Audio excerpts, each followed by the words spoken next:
بسم الله الرحمن الرحيم. والفجر وليال عشر والشفع والوتر والليل إذا يسر هل في ذلك قسم لذي حجر ألم تر كيف فعل ربك بعاد إرم ذات العماد التي لم يخلق مثلها في البلاد وثمود الذين جابوا الصخر بالواد وفرعون ذي الأوتاد الذين طغوا في البلاد فأكثروا فيها الفساد فصب عليهم ربك سوط عذاب إن ربك لبالمرصاد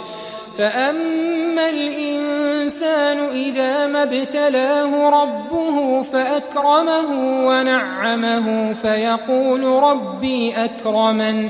وأما إذا ما ابتلاه فقدر عليه رزقه فيقول ربي أهانن كلا بل لا تكرمون اليتيم ولا تحاضون على طعام المسكين وتأكلون التراث أكلا لما وتحبون المال حبا جما كلا إذا دكت الأرض دكا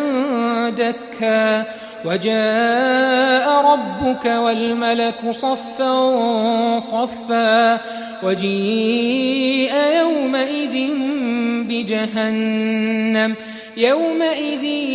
يتذكر الإنسان وأنى له الذكرى يقول يا ليتني قدمت لحياتي فيومئذ لا يعذب عذابه أحد ولا يوثق وثاقه أحد يا أيتها النفس المطمئنة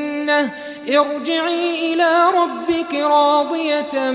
مرضية فادخلي في عبادي وادخلي جنتي.